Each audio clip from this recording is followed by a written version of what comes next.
जय हिंद दोस्तों, आप सभी लोग का बहुत बहुत स्वागत है। तो हिस्ट्री में हम लोग प्राचीन भारत पढ़ेंगे। हिंदी और करंट के जो वीडियोस आप लोगों को मिल रहे हैं वो तो मिलते रहेंगे। प्राचीन भारत के लिए बहुत सारे लोगों ने कहा था, तो इसे हम लोग देखेंगे। और जैसे ही हमारा प्राचीन भारत का इम्पोर्टेंट जो भी टॉपिक है, जो भी चैप्टर्स हैं, जैसे मौर्य समाज हो गया, हड़प्पा सभ्यता हो गया, उसके बाद गुप्त काल हो गया, बीच में जो भी कनिष्क, राजा कनिष्क के बारे में, जो कन्वा डायनेस्टी के बाकी और लोग हैं, इनके बारे में पढ़ेंगे। तो जो भी इस तरीके की चीज़ें हैं वो हम लोग कंप्लीट करके सारे चैप्टर्स को फिर हम लोग मॉडर्न हिस्ट्री पर जाएंगे। तो कम से कम स्टैटिक पोर्शन में आप लोगों का जो हिस्ट्री है वो काफ़ी हद तक कंप्लीट करना है, और बाकी जो करेंट और हिंदी के वीडियो हैं आरओ के लिए, वो तो आप लोगों को मिलते रहेंगे। ये 3 पार्ट में कुल वीडियो हम लोग देखेंगे मौर्य एम्पायर का। सबसे पहले हम लोग आज बिंदुसार, राजा बिंदुसार तक देखेंगे चीज़ों को। उसके बाद सम्राट अशोक के ऊपर कल देखेंगे वीडियो। जो भी शिलालेख हैं, जो भी पिलर हैं, जो भी प्रमुख स्तंभ हैं, वो सारी चीज़ें हम लोग देखेंगे, क्योंकि एग्ज़ाम में काफ़ी पूछा जाता है। और फाइनल जो है वो हम लोग मौर्य प्रशासन, मौर्य वंश से जुड़े हुए जो भी एडमिनिस्ट्रेटिव शब्द हैं, प्रशासनिक शब्द हैं, वो देखेंगे। कौन कौन से अधिकारी कार्य करते थे वो देखेंगे। और इनके द्वारा जो भी स्कल्पचर, स्थापत्य कला, आर्ट एंड आर्किटेक्चर, जो भी इनके द्वारा निर्माण किया गया है, इंपॉर्टेंट वाले चीज़ों को हम लोग देखेंगे। और फाइनली एक वीडियो में सारी चीज़ें रिवाइज कर लेंगे। तो आज हम लोग स्टार्ट करते हैं मौर्य एम्पायर। देखिए, सबसे पहले अगर हम लोग टाइमलाइन की बात करें तो 324 ईसा पूर्व, यानी 324 के आसपास आप देखेंगे, या कई लोग 321 भी लिखते हैं, इस ईसा पूर्व के आसपास यहाँ पर मौर्य साम्राज्य की स्थापना होती है।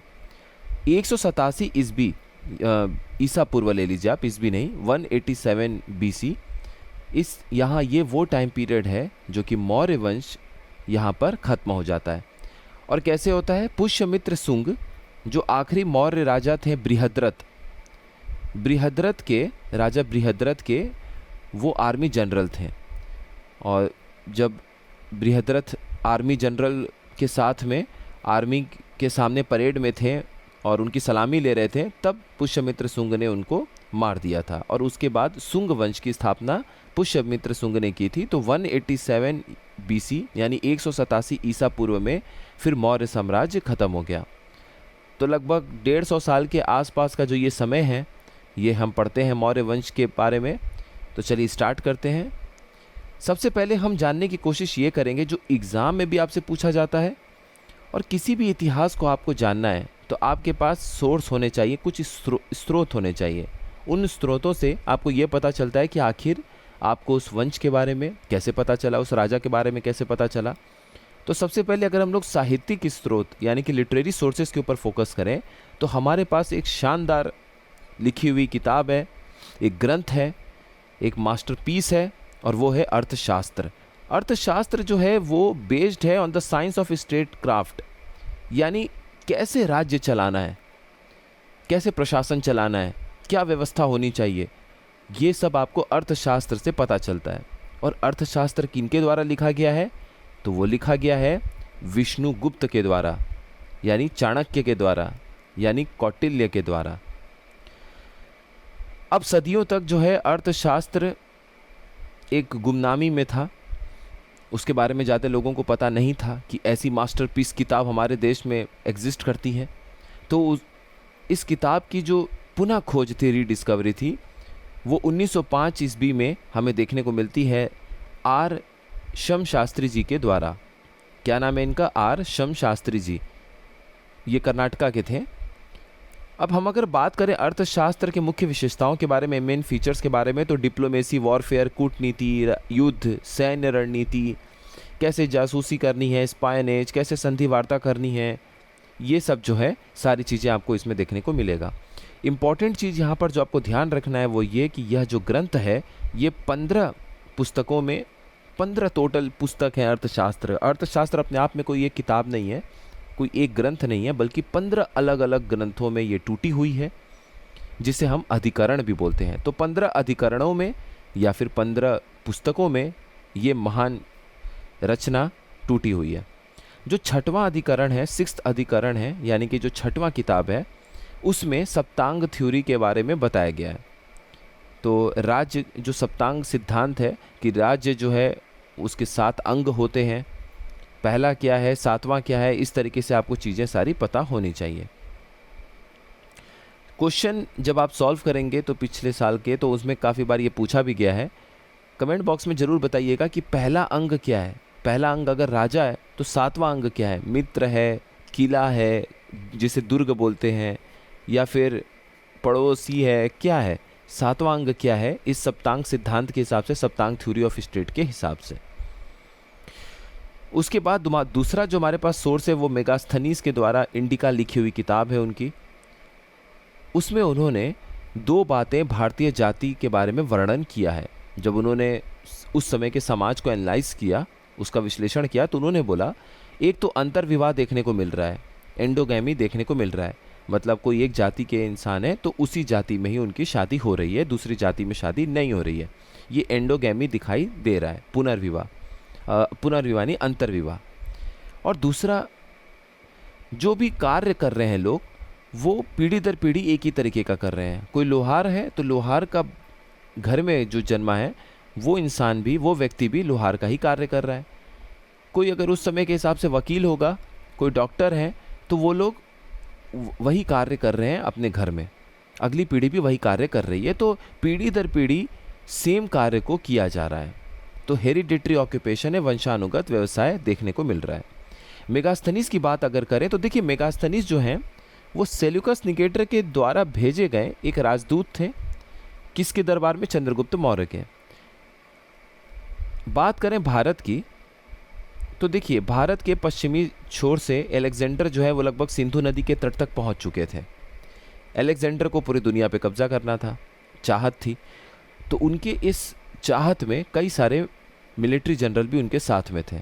उनमें से एक नाम सेल्यूकस निकेटर का भी है। सेल्यूकस निकेटर बाद में जब अलेक्जेंडर की मौत हो जाती है तो वो अपना एक भारत के पश्चिमी साइड में एक राज्य का, अपना एक देश का गठन कर देते हैं और उसके राजा अपने आप को घोषित कर देते हैं। उसी बीच जो ये समय था 302-303 ईसा पूर्व के आसपास का समय, तो उस समय गद्दी पर कौन मौजूद थे? इधर मगध के वो थे चंद्रगुप्त मौर्य, और उधर भारत के पश्चिमी साइड में अलेक्जेंडर के जाने के बाद किसने गद्दी पे बैठना सही समझा? सेल्यूकस निकेटर ने अपने आप को राजा घोषित कर दिया।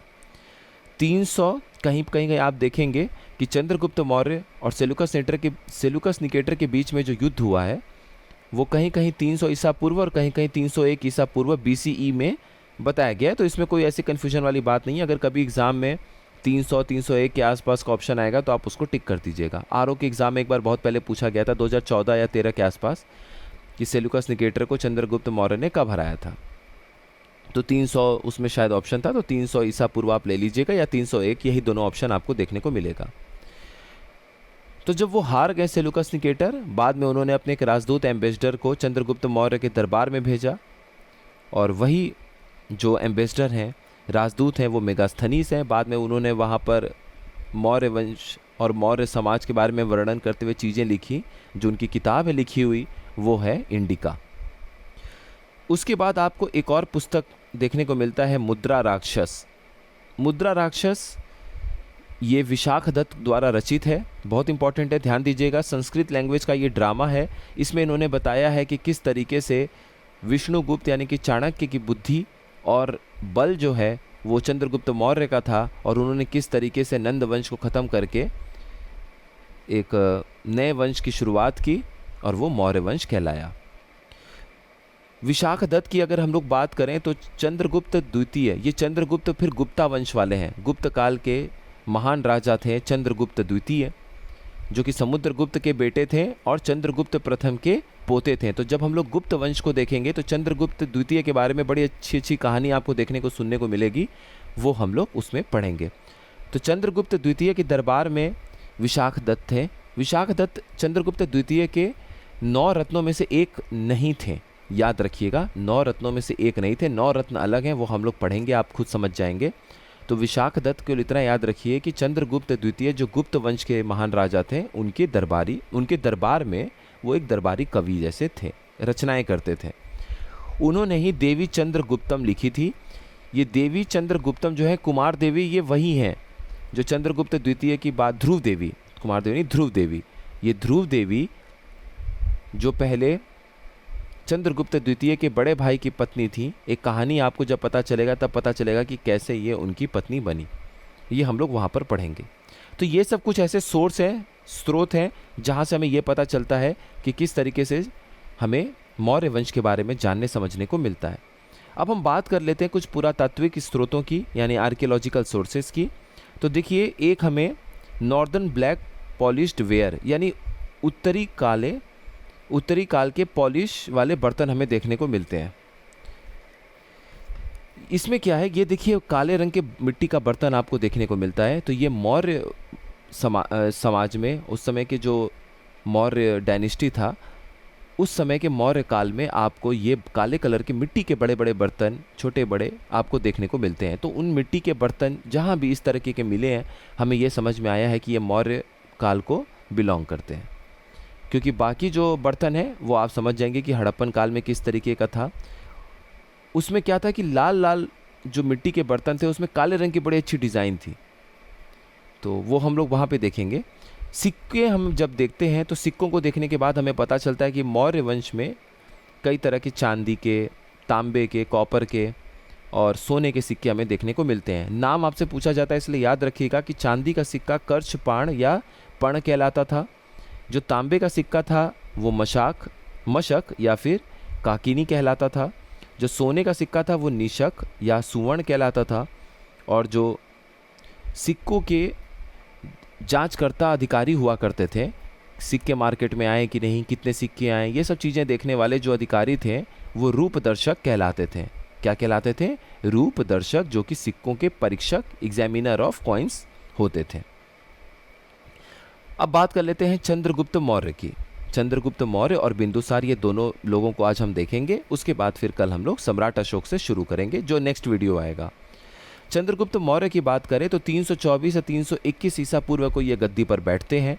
और आखिरी जो नंद वंश के राजा थे धनानंद, उनको मार के चंद्रगुप्त मौर्य जो है वो गद्दी पर बैठते हैं। तो गद्दी पर विराजमान हो गए चंद्रगुप्त मौर्य, और मौर्य वंश की शुरुआत यहाँ से हो जाती है।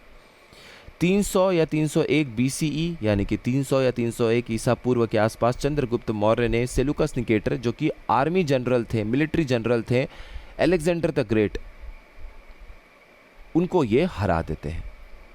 अपने आखिरी समय में चंद्रगुप्त मौर्य ने जैनिज़्म को अपनाया, और उस समय एक बहुत बड़े जैन संत हुआ करते थे जिनका नाम था भद्रबाहु।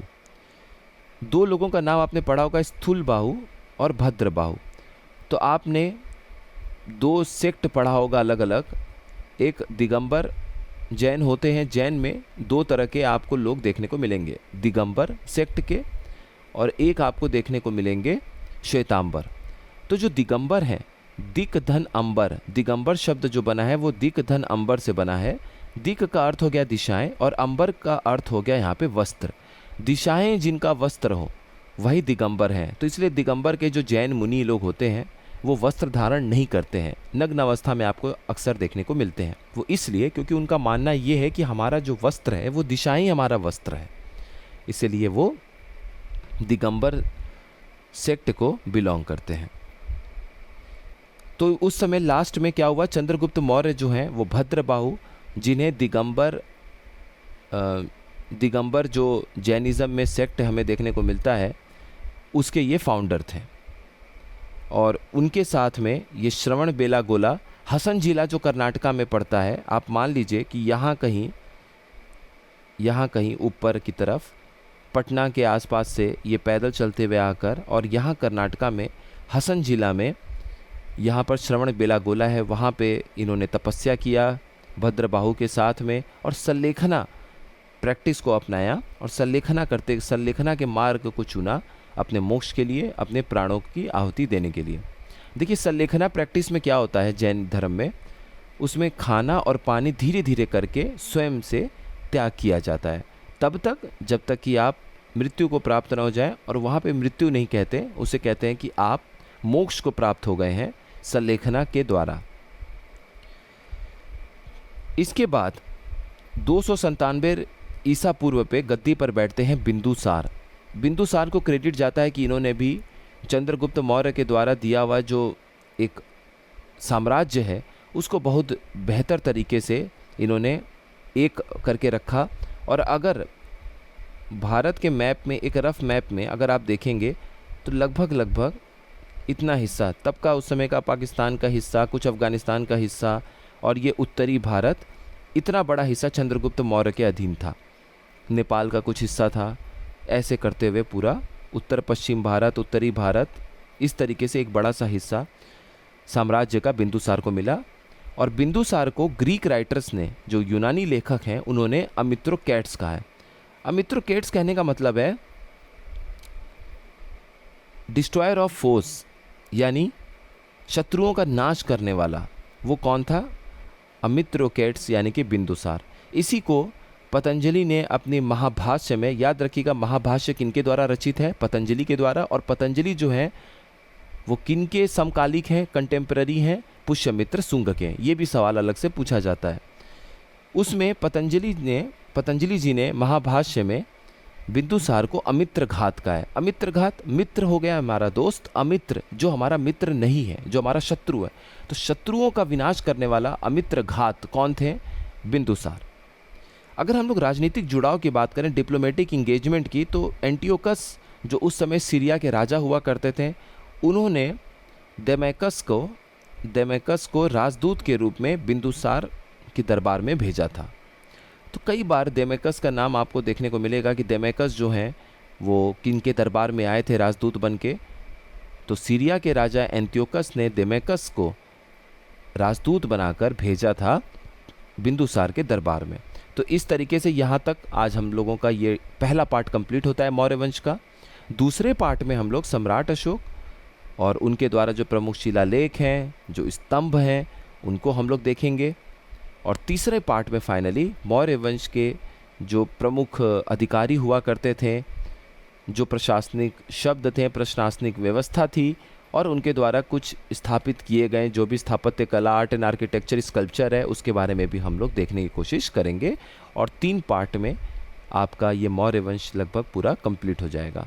फिर आप आराम से कहीं से भी कोई भी क्वेश्चन करिए, आपसे सॉल्व हो जाएगा। आप सभी लोगों का बहुत बहुत धन्यवाद।